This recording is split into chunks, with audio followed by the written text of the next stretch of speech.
corps de rêve pour cet été.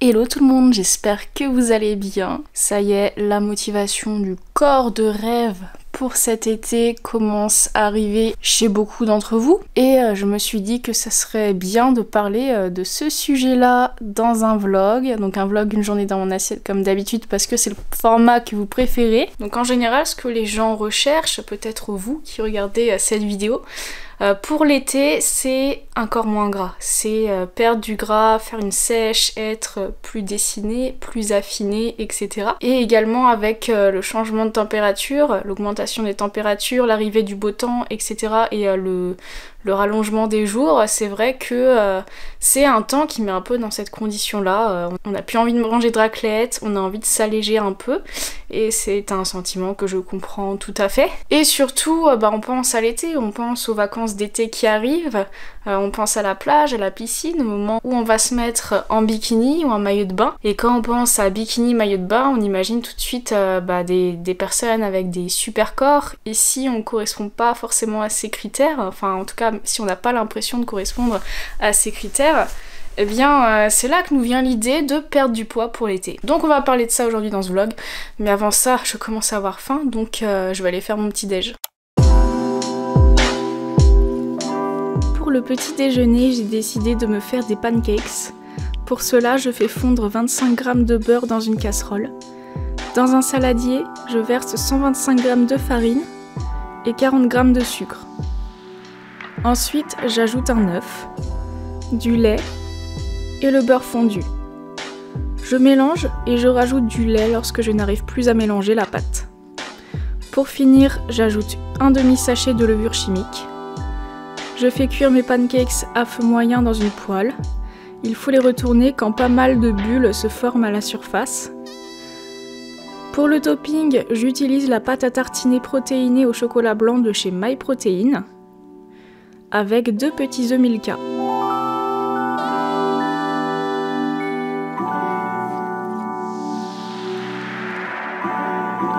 Bon, c'est la première fois que je prends la pâte à tartiner protéinée au chocolat blanc de chez MyProtein. J'ai envie de tester, je vais prendre un petit peu là, voir quel goût ça a. Oh, c'est trop bon. Ah, c'est un goût de bon chocolat blanc. Ah, je suis étonnée parce que l'odeur est bizarre. C'est super bon. Si vous aimez le chocolat blanc, franchement, foncez, c'est une tuerie. Alors après, avec les pancakes, je sais pas ce que ça fait, donc on va voir ça. Alors, goûtons ça. Qu'est-ce que ça donne avec le chocolat blanc? C'est super bon, je valide. Même si, bon, avec les pancakes, j'avoue, je préfère quand même chocolat noisette. Le goût est plus fort, mais la pâte à tartiner chocolat blanc est très très bonne. Alors déjà, la première question qu'on va se poser, c'est est-ce que vous avez vraiment besoin de perdre du poids? Pourquoi est-ce que vous voulez perdre du poids pour cet été? Est-ce que c'est pour rentrer dans un moule? Est-ce que c'est pour plaire aux autres? Ou est-ce que c'est quelque chose que vous faites vraiment pour vous? Mais dans ces cas-là, est-ce que c'est pertinent de vouloir perdre juste pour l'été? Le problème avec la mode de perdre du poids pour l'été, c'est l'arrivée de nouveaux régimes. Les régimes reviennent à la mode parce qu'on veut une solution rapide. Parce que l'été, c'est dans pas si longtemps que ça, si on y réfléchit bien, on est quasiment au mois de mai, dans un mois, on est au mois de juin, donc on est quasiment l'été. Donc on recherche des solutions rapide et du coup on se tourne à tort vers des régimes qu'on pense miraculeux, des régimes qui vont être très restrictifs. Je vais pas développer là-dessus parce que vous connaissez mon avis si vous regardez mes vlogs régulièrement. Je ne vous conseille absolument pas de faire un régime, et si c'est une idée qui vous traverse l'esprit, pensez à moi et dites-vous non, c'est pas une bonne idée, je ne le ferai pas. Mais je tiens à dire que vous avez le droit de transformer votre corps, vous avez le droit d'améliorer votre composition corporelle, c'est-à-dire perdre du gras, prendre de la masse musculaire, etc. pour apparaître plus galbé, plus affiné, plus dessiné, plus athlétique, vous avez tout à fait le droit d'aspirer à ça. Et de toute façon, moi, mon domaine c'est quoi? C'est la musculation. Et c'est un peu le but de la musculation, hein, d'améliorer son physique, sa composition corporelle. Donc je vais pas non plus être là à vous dire non, ça sert à rien de changer votre corps, ça sert à rien de vous transformer. Vous avez le droit de vouloir changer votre corps et d'améliorer votre physique, dans le sens améliorer votre composition corporelle. Vous avez tout à fait le droit. Mais avant ça, faut vraiment se poser les bonnes questions. Est-ce que c'est vraiment pertinent de faire ça juste pour l'été? Je pense que vous connaissez d'avance la réponse, non. Ce qui est pertinent, c'est de vouloir se transformer pour le long terme. Donc pas juste pour l'été, vraiment pour toute l'année et pour toutes les années à venir. Donc les conseils que je vais venir vous donner dans cette vidéo, ça va pas être des conseils pour se transformer juste pour l'été, c'est des conseils qui sont valables tout le temps et toute l'année si vous souhaitez avoir un physique qui vous plaît toute l'année. Je vais retourner travailler, ensuite je vais faire à manger et je vous retrouve après manger.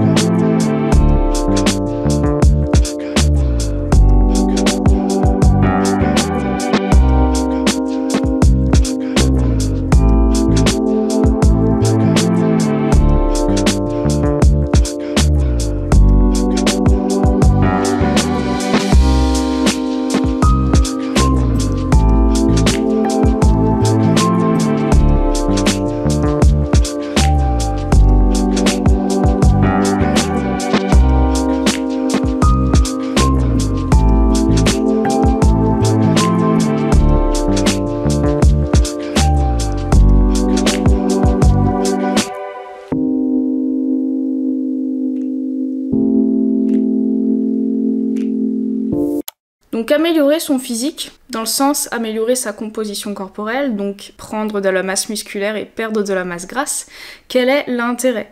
Donc visuellement l'intérêt c'est, comme je vous l'ai dit, d'apparaître plus affiné, plus galbé, plus dessiné, plus tonique, plus raffermi. Là je vous sors tous les termes marketing qui veulent tout simplement dire se muscler. Hein. Mais ça a aussi des intérêts en termes de santé. Si vous êtes plus musclé, vous serez plus fort. Vous brûlerez plus de calories parce que le muscle est un tissu qui demande plus d'énergie à entretenir que la masse graisseuse. Et également avoir une masse graisseuse trop importante ou, ça marche aussi dans l'autre sens, ou beaucoup trop faible, ça n'a pas de super effets pour la santé d'un point de vue hormonal par exemple. Et sur le long terme, ça peut engendrer des maladies. Donc voilà pourquoi avoir une bonne composition corporelle, c'est intéressant. D'un point de vue visuel, certes, mais également d'un point de vue santé, d'un point de vue dépenses énergétiques, gestion de l'énergie, etc. Et vitalité également. Et donc comment faire pour faire une recomposition corporelle et améliorer sa composition corporelle? Faut se muscler, et comment est-ce qu'on se muscle? Bah on fait de la musculation, tout simplement, du renforcement musculaire, mais ça je pense que ce n'est pas un secret.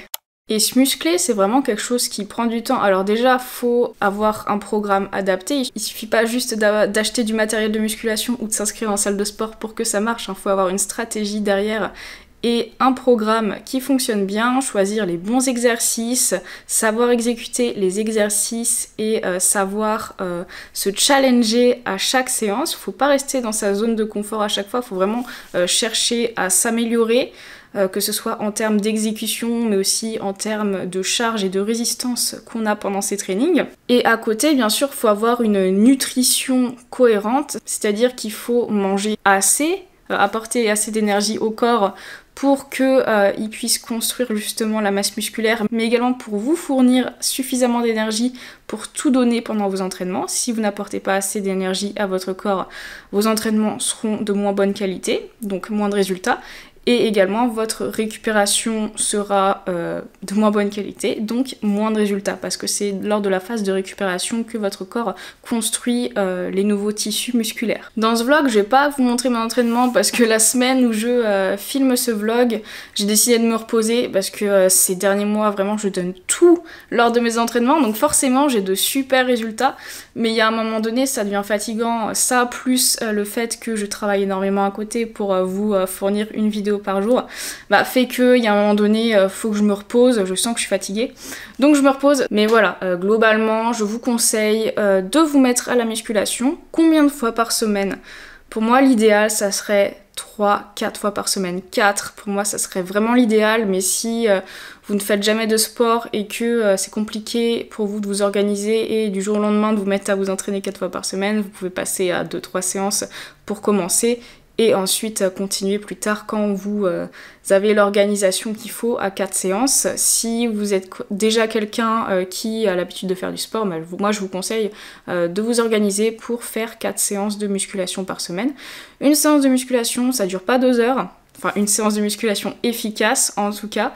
Vous pouvez caler ça en 1 heure, 1 heure et quart, si on compte l'échauffement, par exemple, voire même 1 heure avec l'échauffement. Hein. Si vous cherchez un programme de musculation en salle et à la maison, vous savez peut-être que je propose un programme qui s'appelle Grow and Get Fit. Donc c'est un programme qui permet justement de faire une recomposition corporelle. Donc grâce aux séances de musculation, vous allez pouvoir vous muscler. C'est plus un programme orienté pour des objectifs plutôt pour les femmes. Pourquoi ? Alors on travaille tout le corps, certes, mais les séances jambes vont être très ciblées fessiers parce que l'idée c'est de développer un super fessier bombé, galbé, pour avoir de belles formes là où il faut. Enfin moi personnellement, si j'ai commencé la muscu, c'était parce que j'étais complexée par mes fessiers et c'est pour ça que je propose aussi un programme qui est très orienté développement des fessiers. C'est pour les personnes qui souhaitent en plus de se muscler l'ensemble du corps, développer davantage leurs muscles fessiers pour afficher un fessier plus galbé. Et donc c'est un programme qui contient 3 ou 4 séances par semaine au choix. Donc moi j'aurais tendance à vous conseiller 4 séances bien sûr. Il y a 2 séances où on travaille le haut du corps et 2 séances où on travaille les jambes et les fessiers. Et il y a 26 semaines de séances, ça représente plus de 6 mois, donc vous avez vraiment de quoi faire. Et pourquoi c'est aussi long ? Parce que moi je prône pas la transformation rapide et pas durable. Moi je veux que ce soit quelque chose qui s'installe dans votre mode de vie pour que justement vous puissiez avoir ces résultats durablement et à l'issue du programme être capable de vous entraîner de manière autonome ou alors même de refaire le programme avec vos nouvelles performances. Ça c'est tout à fait possible aussi. Moi perso c'est ce que je fais mon programme en boucle et c'est comme ça que j'évolue. Et les séances vous pouvez les retrouver dans un e-book ou alors vous pouvez également les retrouver sur une plateforme. Si vous achetez le programme, vous avez accès à une plateforme en ligne. Vous pouvez y accéder sur ordinateur ou alors avec une application mobile et tablette, donc c'est super pratique. Et sur cette plateforme, il y a donc chaque séance avec pour illustration des vidéos qui détaillent chaque exercice, le mouvement, comment exécuter l'exercice, quels sont les muscles ciblés et surtout quelles erreurs à ne pas faire, donc vous ne pouvez pas être perdu avec ça. Bien sûr, pour accompagner tout ça, il y a un guide nutrition qui est quand même vachement complet. Je vous présente les bases de la nutrition, je vous explique comment ça fonctionne, la recomposition corporelle avec par exemple la balance énergétique, le métabolisme, la récupération. Je vous propose également des recettes qui sont toutes faciles et rapides à faire. Dans le guide nutrition également, je vous présente plusieurs approches alimentaires pour que vous ayez celles qui vous correspondent le mieux, comme par exemple le rééquilibrage alimentaire, la diète flexible, la reverse diète ou manger intuitivement. Je vous mets également à disposition un guide Body and Mindset pour comprendre un petit peu la morphologie, le poids sur la balance, qu'est-ce que ça représente. Le programme se veut également très bienveillant. L'idée c'est vraiment que vous ayez un état d'esprit bienveillant envers vous-même, que vous fassiez équipe avec votre corps. L'idée c'est pas de se battre contre soi et contre son corps. Et autre outil à disposition également qui est intéressant à utiliser, c'est le carnet de suivi et organisation. Donc ça vous permettra d'organiser vos recettes et vos menus si c'est quelque chose que vous avez besoin de faire.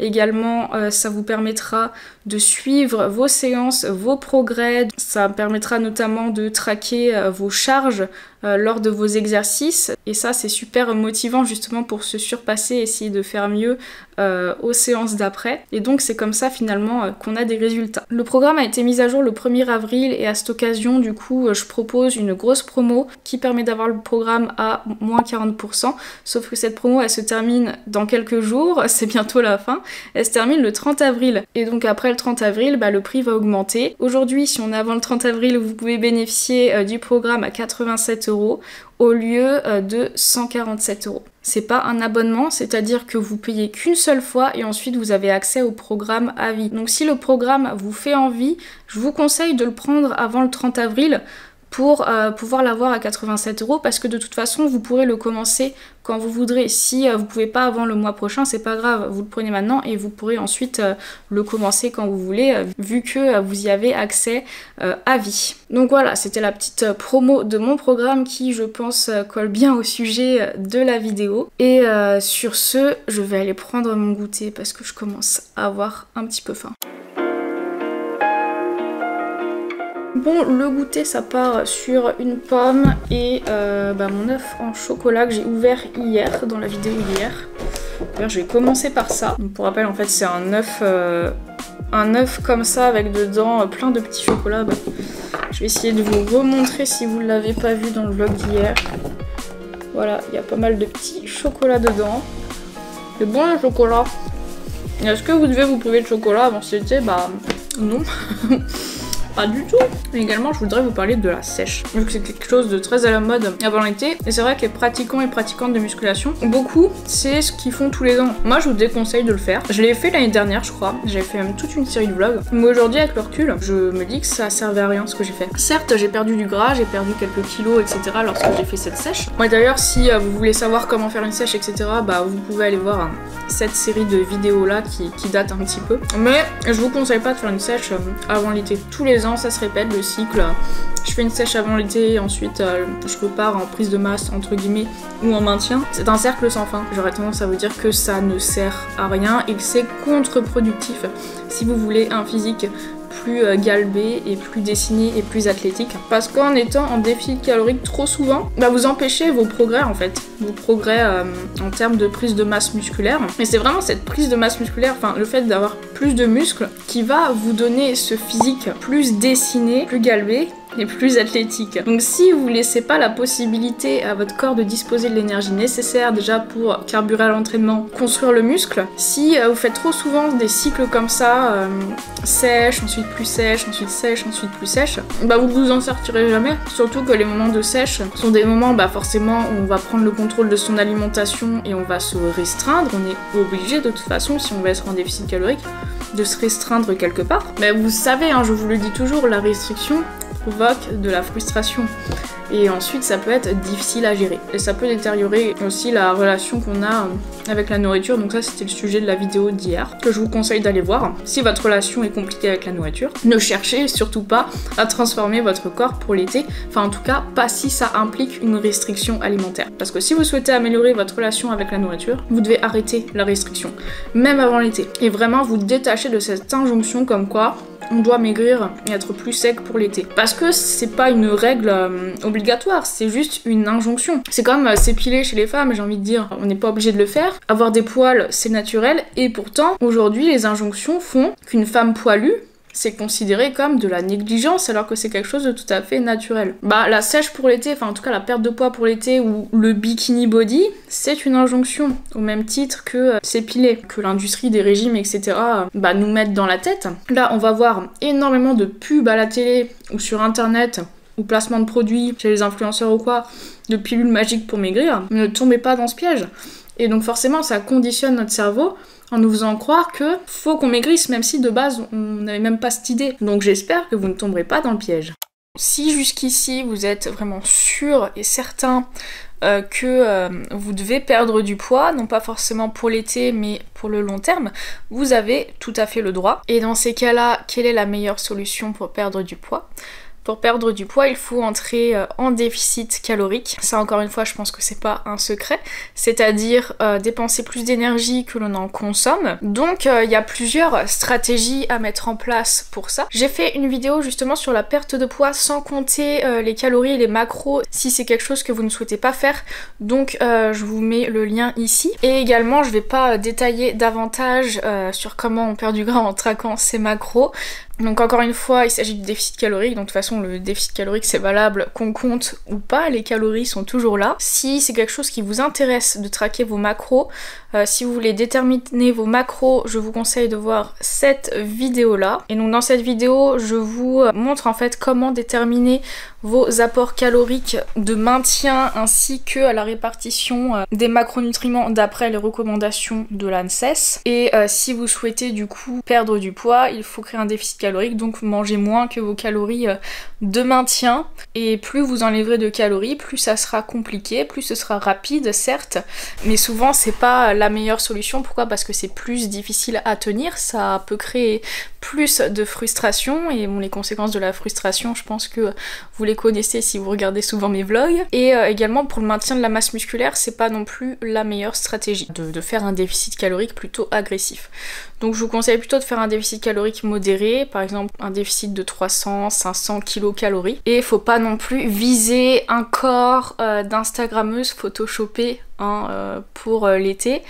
Ayez des objectifs réalisables, et de toute façon, faut pas que votre objectif il soit juste pour l'été, il faut qu'il soit pour toute la vie, et il faut que ce soit quelque chose que vous pouvez maintenir longtemps. Donc si vous visez par exemple un physique de compétition où le taux de masse grasse est beaucoup trop faible, ça c'est pas tenable sur le long terme pour être en bonne santé et avoir une bonne relation avec la nourriture. Donc voilà, c'est ok de perdre du poids, j'ai fait plusieurs vidéos là-dessus, j'ai également pas mal de posts à ce sujet sur mon compte Instagram, mais perdre du poids juste pour l'été, bah c'est pas une solution durable. Allez chercher quelque chose de durable. Si vous faites de la musculation, faire des sèches à chaque fois avant l'été, c'est totalement contre-productif. Pourquoi du coup c'est contre-productif de sécher tous les ans? Parce que du coup c'est toute une période durant laquelle votre prise de muscle elle sera limitée, voire même vous pouvez perdre du muscle si vous faites ça trop souvent et trop longtemps. Donc vous ne progressez jamais, vous serez toujours en train de stagner, vous n'atteindrez jamais le physique auquel vous aspirez, et vous serez toujours un peu en mode effet yo-yo de la musculation. Bah la période de perte de poids, la période de prise de poids, etc.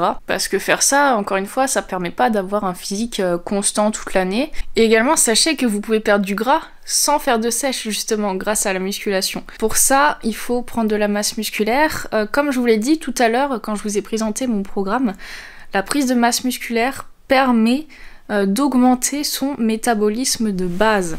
Donc l'énergie qu'on dépense au repos. Et si on dépense plus d'énergie quotidiennement, eh bien du coup notre maintenance calorique, elle augmente.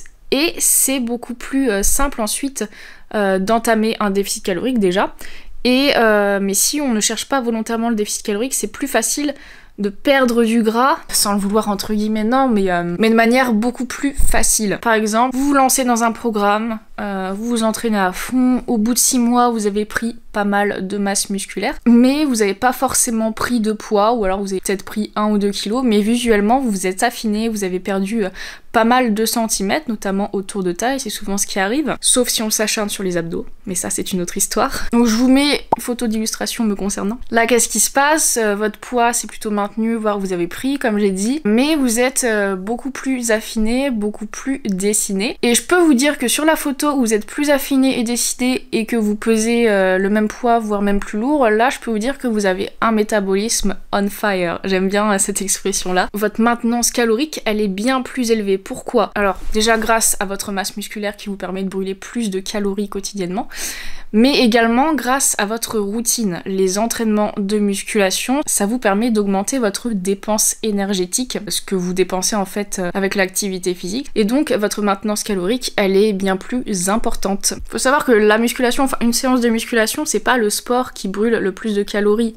Par exemple, une séance cardio, une séance de course à pied, ça brûlera beaucoup plus de calories sur le moment que la séance de musculation. Mais le problème avec le cardio, vu qu'on dépense plus d'énergie sur le moment, ensuite il va y avoir des phénomènes compensatoires. C'est que sans s'en rendre compte, en fait, on va dépenser moins d'énergie ensuite au repos. C'est-à-dire qu'on va être un petit peu plus léthargique, ou alors on va avoir plus faim, donc le phénomène compensatoire va se produire avec une prise alimentaire plus importante. Et c'est pour ça que c'est parfois pas la meilleure solution en fait de faire beaucoup de cardio, parce que à cause justement de ces phénomènes compensatoires qui se traduisent par une diminution de la dépense énergétique totale liée à l'activité physique, mais aussi une augmentation de la faim et donc de la prise alimentaire. J'espère que vous arrivez à suivre ce que je raconte. Je me rends compte que c'est un petit peu brouillon justement parce que j'ai plein d'idées justement qui fusent pendant que je vous parle. Ce qui serait une bonne idée de faire, c'est que je pose ma caméra et que je vous parle un petit peu la différence entre la muscu et le cardio pour une transformation physique. Mais je ferai ça tout à l'heure après le dîner. Ce soir, je vais me faire une poêlée de patates douces et poivrons. Dans une poêle chauffée à feu moyen voire vif, je mets des patates douces surgelées et je couvre pendant 2-3 minutes. Ensuite, j'ajoute des poivrons également surgelés. Je couvre en remuant de temps en temps. J'ajoute de la sauce sriracha pour que ça pique. Pour les protéines, je prends 2 œufs durs. Je sale et j'ajoute de la feta.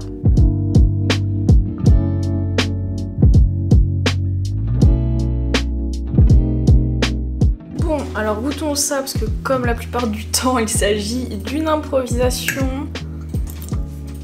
C'est pas mal, le tout se mélange très bien. Je vais m'installer, me régaler et je vous retrouve après.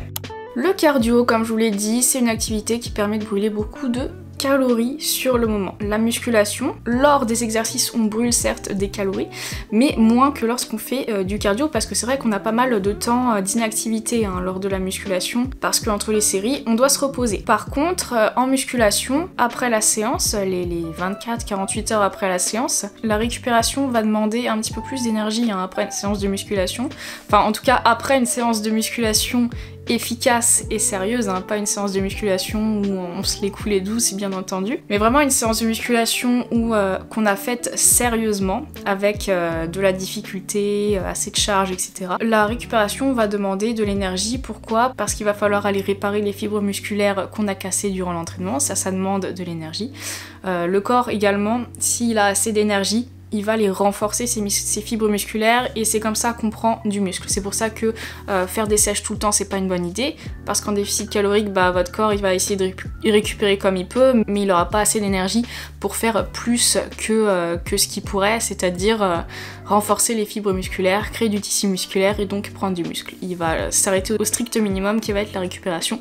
Et encore, la récupération va être moins bonne et plus longue que si vous mangiez en maintien calorique ou surplus calorique. Le cardio, il y a plusieurs types de cardio. Donc il y a le cardio à faible intensité, ça va être plutôt la marche rapide par exemple, et encore ça dépend des marches rapides, mais disons la marche, voilà, c'est un cardio à faible intensité qui ne demande pas spécialement de récupération et qui ne produit pas spécialement de phénomènes compensatoires après. Donc la marche, certes, c'est pas l'activité qui brûle le plus de calories, ceci dit, ça fait la différence lorsqu'on traque ses pas par exemple et qu'on se fixe un objectif de pas. 10 000 c'est juste un exemple, vous pouvez faire plus, vous pouvez faire moins selon vos contraintes, votre emploi du temps, etc. Je prends pour exemple 10 000 parce que moi c'est ce que je me fixe comme objectif. Mais entre faire 2000 pas par jour et 10 000 pas par jour, là il y a une énorme différence en termes de dépenses énergétiques, et en plus il n'y a pas vraiment de phénomène compensatoire, par exemple augmentation de la faim qui va se produire avec la marche, parce que c'est une activité plutôt douce justement, qui n'est pas stressante pour le corps. Ensuite on va avoir le cardio à intensité modérée, par exemple la course à pied, vous allez courir 10 km pendant 1 heure, 1 heure et quart, là c'est plutôt de l'intensité modérée. Le cardio à intensité modérée permet de brûler pas mal de calories à l'heure, mais il peut y avoir des phénomènes compensatoires comme ce que je vous ai dit tout à l'heure, réduction inattentionnelle de votre activité physique. Ça c'est quelque chose que j'observe beaucoup chez moi, lorsque je vais courir 10 km, ensuite le reste de la journée il y a des fois j'ai juste envie de rester dans mon canapé et rien faire d'autre. Mais également phénomène compensatoire pour avoir un apport énergétique plus important, donc avoir plus faim et ressentir moins la satiété pour augmenter la prise alimentaire. Et ensuite on va avoir le cardio à haute intensité, donc ça va être par exemple le fractionné, le HIIT, les circuits HIIT qui sont très à la mode également. Donc l'avantage de ces cardios là c'est qu'ils sont courts. Un vrai cardio à haute intensité, normalement on peut pas en faire au-delà de 20 minutes, mais très très stressant pour le corps, très éprouvant, et c'est pas quelque chose qu'on peut faire souvent. Normalement c'est 2 fois par semaine max, quand il s'agit de vrais hits, hein, parce qu'après on voit passer des hits qui sont plus ou moins intenses, après c'est relatif aux gens également, hein. Il y a des hits que des gens vont trouver très intenses parce que justement ils ont moins de cardio, ils sont moins sportifs, que des grands sportifs qui vont trouver ça plus facile par exemple. Donc ça c'est très stressant, ça demande pas mal de récupération, mais ça vous musclera pas. Mais voilà, le désavantage du hit c'est que c'est très très très éprouvant, nerveusement et physiquement. Et du coup, vu que vous pouvez pas en faire longtemps, vous brûlez pas tant de calories que ça finalement. Parce que ramené à l'heure, certes, vous brûlez énormément de calories, mais vous pouvez pas en faire pendant 1 heure, vous pouvez en faire pendant 20 minutes max. Donc ça fait qu'en 20 minutes, vous brûlez 200-300 kilocalories, donc moins que ce que vous pensez. 300 calories, c'est ce que vous pouvez brûler en 1 heure de marche par exemple, selon bien sûr votre gabarit, votre taille, votre poids, etc. La musculation, certes, vous brûlez pas énormément de calories pendant une séance, quoique selon le choix de vos exercices, vous brûlez plus ou moins de calories. Par exemple, si vous favorisez les gros exercices polyarticulaires comme les squats, les tractions, les fentes, le hip thrust, le soulevé de terre, le développé couché. Là, ce sont des exercices qui recrutent beaucoup de fibres musculaires, plusieurs muscles, et donc qui vont être plus énergivores, qui vont brûler plus de calories. Donc si vous mettez principalement ces exercices dans vos séances, vous brûlerez plus de calories qu'une séance qui contient principalement des exercices d'isolation qui recrutent peu de fibres musculaires, contrairement aux exos polyarticulaires. Mais du coup, comme je vous le disais, l'avantage des séances de musculation, c'est qu'au fil des semaines, des mois, ça vous permet de prendre de la masse musculaire. Cette masse musculaire vous fait brûler plus de calories au repos, mais aux séances de musculation vous permet également d'augmenter votre dépense énergétique. Et du coup, votre maintien calorique, il augmente, et donc c'est plus facile d'être en déficit calorique, et même involontairement, et c'est même souvent ce qui se passe, parce que sur le long terme on a tendance du coup à perdre du gras, on prend du muscle, on perd du gras, et du coup on fait une recomposition corporelle sans forcément avoir besoin de faire une sèche. Et ça c'est ce que j'explique justement dans mon programme Grow and Get Fit. Il y a un chapitre dans la partie nutrition sur la sèche, comment faire une sèche, etc. Mais j'explique bien que c'est pas du tout ce que je conseille justement pour avoir les résultats qu'on veut. On pense très souvent que la sèche c'est la solution pour être dessiné, mais si vous n'êtes pas musclé ou pas assez musclé, vous ne pourrez pas. Vous pourrez perdre du gras certes, mais vous ne serez pas dessiné, vous serez juste maigre ou alors skinny fat, c'est-à-dire fin, mais flasque entre guillemets, parce qu'il vous manque la masse musculaire nécessaire. Bon, eh bien, je suis désolée de ne pas vous avoir donné de solution miracle pour avoir votre corps de rêve pour cet été. Tout simplement parce que je suis contre les solutions miracles. De toute façon, les solutions miracles n'existent pas. Ne tombez pas dans le piège des régimes pour l'été. Voilà, sinon vous le regretterez, vous allez entrer dans la frustration, l'effet yo-yo, vous allez perdre confiance en vous après ça. Donc ça c'est à fuir. Si vous voulez vous transformer, perdre du poids ou prendre du muscle ou faire une recomposition corporelle, vous avez le droit, et de toute façon moi c'est ce que je fais. Mais vouloir perdre du poids à partir du mois de mai ou avril tous les étés, c'est pas la stratégie la plus optimale finalement pour avoir votre corps plus galbé, plus musclé et plus dessiné.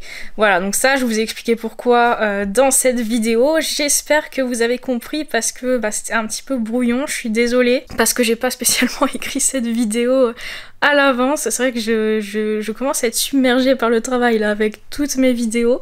Bon, c'est bientôt la fin, je pourrais revenir à un rythme un petit peu plus normal de vidéos et ça me fera du bien. Mais ceci dit, je pense que mes conseils sont quand même pertinents. Donc dites-moi en commentaire si vous comptez perdre du poids avant cet été et pourquoi. Est-ce que vous pensez que c'est quelque chose de pertinent pour vous?